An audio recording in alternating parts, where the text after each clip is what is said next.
Hello बच्चों, कैसे हो? चलिए आइए हम लोग फिजिकल केमिस्ट्री के न्यूमेरिकल सीरीज़ को आगे बढ़ाते हैं। और आज के इस लेक्चर में हम लोग दो बहुत ही इम्पॉर्टेंट क्वेश्चन इलेक्ट्रोकेमिस्ट्री से लाए हुए हैं। और ये देखिए दो क्वेश्चन हैं जो कि बहुत ही कॉन्सेप्चुअल हैं, बहुत ही इम्पॉर्टेंट है। इनको आपको अच्छे से समझने हैं ताकि इस तरह के जो क्वेश्चन मिले आप उसको आसानी के साथ नीट और जेई में सॉल्व कर सकें। तो उसमें देखिए आज के इस लेक्चर का पहला क्वेश्चन आप देखिए ये है। यहाँ पे स्टैंडर्ड इलेक्ट्रोड पोटेंशियल एक हाफ सेल का दिया हुआ और फिर ये दूसरे हाफ सेल का स्टैंडर्ड इलेक्ट्रोड पोटेंशियल दिया हुआ है और उसके बाद एक हाफ सेल ये है तीसरा। इस तीसरे इलेक्ट्रोड के लिए आप इलेक्ट्रोड पोटेंशियल बताइए। तो देखिए ऐसे क्वेश्चन सॉल्व करने के लिए आपको क्या करना है, जो दो हाफ सेल दिए हुए हैं उस दो हाफ सेल को या तो जोड़ के या तो माइनस करके तीसरा इलेक्ट्रोड आप फाइंड आउट कर सकते हो सकता है जोड़ने या माइनस करने से पहले किसी एक में या दोनों में किसी नंबर से मल्टीप्लाई करना पड़े ताकि तीसरा आपका जो इलेक्ट्रोड है वो मिल सके। तो उसको आपको सबसे पहले तीसरे इलेक्ट्रोड को फाइंड आउट करना होगा। ठीक है, देखेंगे किस तरीके से उसको फाइंड आउट कर सकते हैं। तो देखिए पहले हम लोग यहाँ पे जो एक हाफ सेल है उसको लिखने जा रहे हैं। यहाँ पे देखिए +2 से 0 ऑक्सीडेशन स्टेट हो रही है, माने रिडक्शन हो रहा है, यहाँ भी रिडक्शन हो रहा है। ये दोनों आपको रिडक्शन पोटेंशियल दिए हुए हैं। तो इस तरीके से आप देखिए जो पहली केस है यहाँ पे Cu+2 से चेंज हो रहा है, किसमें Cu में चेंज हो रहा है। क्या हुआ है यहाँ पे इन्होंने दो इलेक्ट्रॉन को एक्सेप्ट किया, तो चलिए यहाँ पे एक्सेप्ट कराएं। दो इलेक्ट्रॉन को एक्सेप्ट करके ये रिड्यूस हुआ और रिड्यूस होके आपको ये Cu का फॉर्मेशन किया। और यहाँ पे अगर अब आप देखो तो इसके लिए जो इलेक्ट्रोड पोटेंशियल दिया हुआ है वो आपके लिए क्या है 0.337 वोल्ट। ठीक है, उसके बाद दूसरा हाफ सेल आपका क्या है, ये देखिए Cu+2 से आपका क्या फॉर्मेशन हो रहा है, Cu+ का फॉर्मेशन हो रहा है। यहाँ भी रिडक्शन हो रहा है लेकिन यहाँ पे देखिए एक इलेक्ट्रॉन एक्सेप्ट किए जा रहे हैं, तो एक इलेक्ट्रॉन एक्सेप्ट कराए और ये मिल गया। आपको रिक्वायरमेंट किसकी है, रिक्वायरमेंट किसकी है, इसकी रिक्वायरमेंट आपको ये है। माने देखिए अब यहाँ पे ये एक इलेक्ट्रॉन एक्सेप्ट करेगा और जिसकी रिक्वायरमेंट है उसका फॉर्मेशन हो जाएगा, ये थर्ड इलेक्ट्रोड हो जाएगा। तो यहाँ पे देखिए इसका इलेक्ट्रोड पोटेंशियल जो दिया हुआ है वो कितना है 0.153 वोल्ट। ठीक है, इसको यहाँ पे अगर इलेक्ट्रॉन ट्रांसफ़र की बात किया जाए तो देखिए कितने इलेक्ट्रॉन का ट्रांसफ़र हुआ है, 2 इलेक्ट्रॉन का। तो यहाँ पे N1 मान लीजिए 2, यहाँ पे N2 कितना, एक इलेक्ट्रॉन का ट्रांसफ़र हुआ है 1। ठीक है, 2 इलेक्ट्रॉन का ट्रांसफ़र हुआ, N1 हो गया, N2 यहाँ पे एक इलेक्ट्रॉन का ट्रांसफ़र हुआ 1 हो गया। और इसको आप कहोगे क्या है, ये E1 हो गया और ये क्या है E2 हो गया।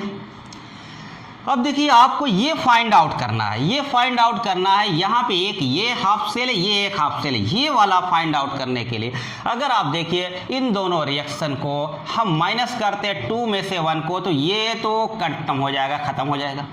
यहाँ पे 2 इलेक्ट्रॉन में से एक इलेक्ट्रॉन जाएगा, एक इलेक्ट्रॉन बचेगा।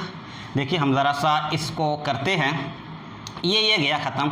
यहाँ पे एक इलेक्ट्रॉन बचा, यहाँ पे क्या हुआ Cu-Cu+। ठीक है, तो अब देखिए यहाँ पे इसको यहाँ पे लाइए, तो ये क्या हुआ Cu+ एक इलेक्ट्रॉन और ये Cu का फॉर्मेशन हो गया। माने जिसकी रिक्वायरमेंट थी वो आपको मिल जा रहा है। कैसे मिल जा रहा है, जब 2 में से 1 को माइनस करते हो तब ये मिल जाता है। माने अगर आपको पहला इलेक्ट्रोड में से दूसरे इलेक्ट्रोड को माइनस करते हैं तो तीसरे इलेक्ट्रोड की जो रिक्वायरमेंट है वो मिल जा रही है। अब ये बात ये है कि इलेक्ट्रोड पोटेंशियल ये दिए हुए हैं, इलेक्ट्रोड पोटेंशियल को डायरेक्ट आप ऐड या सब्सट्रैक्ट नहीं कर सकते हो। क्यों? क्योंकि इलेक्ट्रोड पोटेंशियल क्या हो जाता है, नॉन एडिटिव प्रॉपर्टी हो जाता है, माने वो अमाउंट पे डिपेंड नहीं करती है। ठीक है, अगर किसी इलेक्ट्रोड के लिए जो इलेक्ट्रोड पोटेंशियल है उस इलेक्ट्रोड को हाफ करिए, डबल करिए, इलेक्ट्रोड पोटेंशियल चेंज नहीं होता है, ये कॉन्सेप्ट याद रखना है। ठीक है, उसके बाद तब फिर आप इसको कहाँ से डायरेक्ट इलेक्ट्रोड पोटेंशियल को प्लस या माइनस करके क्वेश्चन नहीं कर सकते थे। तब आप क्या करते हो, डेल्टा जी पे जाते हो। डेल्टा जी कैसा एडिटिव प्रॉपर्टी है, यानी कि वो डेल्टा जी के अमाउंट पे डिपेंड करती है। अगर कोई हाफ सेल है उसके लिए डेल्टा जी ये मान लीजिए कि x है और उसी हाफ सेल को मान लीजिए कि हाफ से डिवाइड कर दिया गया है तो इलेक्ट्रोड पोटेंशियल तो डेल्टा जी भी हाफ हो जाएगा। माने जब यहाँ पे अब ये आप प्लस या माइनस करने जाओगे तब आप क्या करोगे, उससे को डेल्टा जी के साथ जोड़ना या घटाने का काम होगा, प्लस या माइनस का काम होगा। तो डेल्टा जी का फार्मूला आपको पता था, डेल्टा जी इक्वल टू क्या होता है, माइनस एन एफ ई नाट के होता है, और ये ई नाट सबको दिए हुए हैं। तो अब देखिए आपको क्या है कि तीसरा इलेक्ट्रोड कैसे मिला, यानी कि आप डेल्टा जी थ्री, ठीक है ना, आप डेल्टा जी थ्री कैसे मिला है, 1 में से माइनस की और delta G one minus delta G two, ये आपने किया है। अब यहाँ पे डेल्टा जी थ्री क्या करोगे, N three minus N three F और ई थ्री, यहाँ पे जो मिलेगा क्या मिलेगा, ई थ्री मिलेगा। इसी को आपको फाइंड आउट करना है। उसके बाद यहाँ पे माइनस एन वन एफ और ई वन होगा, फिर माइनस और फिर ये माइनस N2F और E2K होगा। ठीक है, देखिए एफ सब में कैंसिल, माइनस माइनस सब का क्या हो जाएगा, कैंसिल हो जाएगा। तो बचा क्या बच्चों, N3E3, उसके बाद N1E1 माइनस N2E2, ये बना।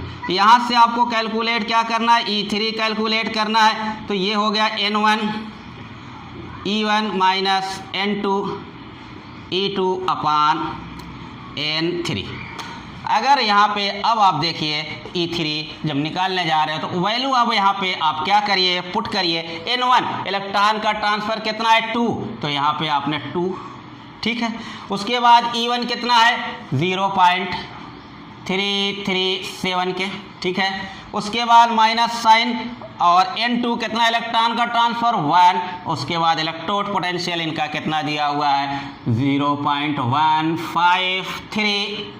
और यहाँ पे इलेक्ट्रॉन का ट्रांसफ़र देखिए, जो इक्वेशन आपने फाइंड आउट किया वहाँ पे एक इलेक्ट्रॉन का ट्रांसफ़र है ये, और आपका ठीक है बस 1 इक्वल टू यहाँ पे इंटू 1। तो यहाँ पे देखिए 14 और 7 और 6 ये मिला, और माइनस 0.153। अब ये आपके क्या मिल गए, E3 मिल गए, आंसर मिल गए, माने क्या हो गया 0.5, देखिए 0.521 वोल्ट। ठीक है बच्चों, तो ये था कि आपका 2 हाफ सेल दिए गए और तीसरे हाफ सेल के लिए आपको क्या किया, इलेक्ट्रोड पोटेंशियल फाइंड आउट करना था। तो आपने तीसरा इलेक्ट्रोड जो एक्वायर था उसको बनाया। उसको बनाने में हम लोगों ने देखा कि 1 में से 2 को क्या किया, माइनस किया, तो आपका तीसरा इलेक्ट्रोड का फॉर्मेशन हुआ। लेकिन डायरेक्ट इलेक्ट्रोड पोटेंशियल को आप प्लस या माइनस नहीं कर सकते थे, क्योंकि इलेक्ट्रोड पोटेंशियल क्या होता है, नॉन एडिटिव प्रॉपर्टी होता है, माने अमाउंट पे डिपेंड नहीं करता है। इसलिए डेल्टा जी की तरफ आपने रुख किया। डेल्टा जी एडिटिव प्रॉपर्टी होती है, माने अमाउंट पे डिपेंड करती है, और डेल्टा जी का जो रिलेशन होता है इलेक्ट्रोड पोटेंशियल के साथ उसको लाए, और उसके बाद तीनों के लिए डेल्टा जी लिखा और कैलकुलेट किया, और आपका क्वेश्चन निकल कर सामने आ गया। तो ये आपको फिजिकल केमिस्ट्री की न्यूमेरिकल सीरीज़ का आज के लेक्चर का पहला क्वेश्चन था। अब हम लोग दूसरे क्वेश्चन की तरफ बढ़ते हैं बच्चों। आइए ज़रा सा दूसरे क्वेश्चन की तरफ हम लोग बढ़ते हैं और देखते हैं दूसरा क्वेश्चन क्या है, वो भी बहुत इम्पोर्टेंट है। वहाँ भी एक कॉन्सेप्ट है, देखते हैं उसमें क्या है हो रहा है। आइए बच्चों ज़रा सा इस दूसरे क्वेश्चन की तरफ देखिए। यहाँ पे कह रहे हैं the standard EMF for the cell, यहाँ पे रिएक्शन दिया हुआ, सेल रिएक्शन दिया हुआ, इसके लिए स्टैंडर्ड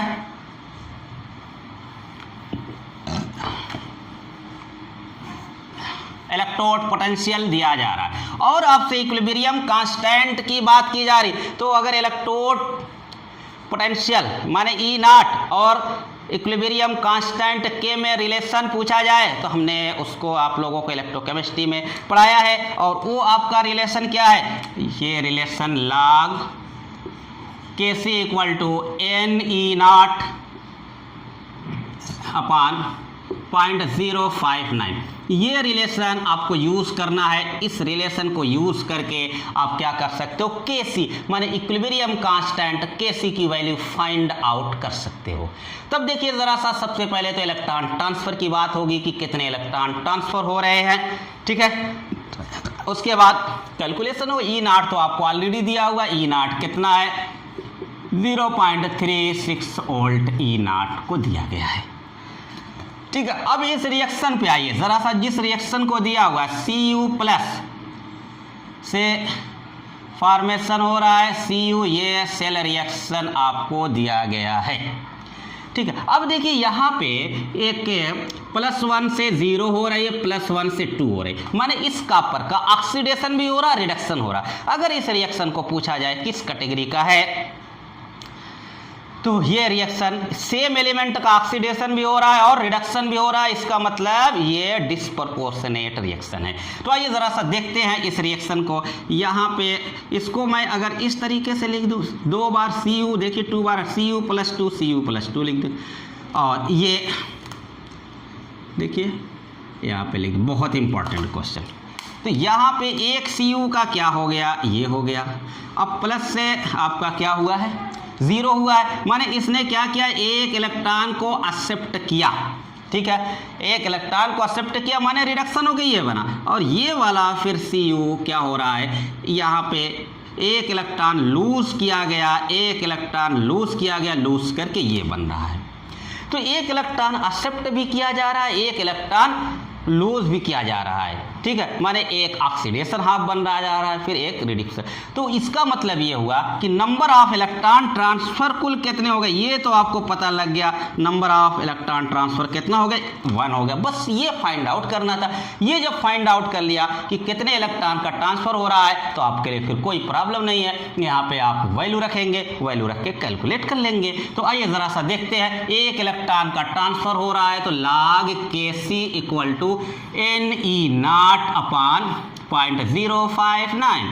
तो यहाँ पे एक इलेक्ट्रॉन का ट्रांसफर, यहाँ पे 0.36 और यहाँ पे 0.6 लिख सकते हैं हम लोग, ठीक है। यहाँ से आप पॉइंट को कैंसिल कीजिए, यहाँ पे 6 आ गया, तो अभी ये log Kc आया हुआ है बच्चों 6 है।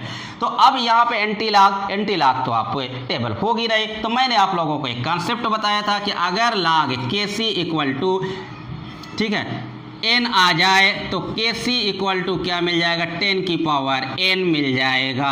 तब बताइए यहाँ पे log Kc इक्वल टू आपको 6 मिल गया है, तब Kc इक्वल टू क्या मिल जाएगा, 10 की पावर पे चढ़ाइए, ये मिल जाएगा। और यहाँ पे देखिए ज़रा सा, यहाँ पे ये ऑप्शन आपको मिल जा रहा है 10 की पावर 6 वाला। तो इस तरीके से ये आज के लेक्चर का दूसरा क्वेश्चन आपका कंप्लीट हुआ। तो देखिए यहाँ पे सबसे बड़ा खेल बस ये था कि आपको इलेक्ट्रॉन का ट्रांसफर फाइंड आउट करना था, और उसको हमने क्या किया, 2Cu था तो Cu+Cu लिख लिया, और यहाँ पे ताकि आसानी से दिखे कि कितने इलेक्ट्रॉन का ट्रांसफर हो रहा है। एक जो है आपका Cu से Cu0 बन रहा है, माने +1 से 0 बन रही है, और एक +1 से +2 बन रही है। तो माने दोनों केसेस में एक इलेक्ट्रॉन का ट्रांसफर हुआ, और इस तरीके से जब नंबर ऑफ इलेक्ट्रॉन का ट्रांसफर आपको पता लग गया तो यहाँ पे आपने वैल्यू रखा और आपका न्यूमेरिकल निकल गया, ठीक है बच्चों। तो ऐसे ही कुछ इम्पॉर्टेंट क्वेश्चन जो कि फिजिकल केमिस्ट्री से हैं, अभी फ़िलहाल हम लोग इलेक्ट्रोकेमिस्ट्री से लेके चल रहे हैं। इस तरीके से न्यूमेरिकल सीरीज़ में हम डेली लाते रहेंगे।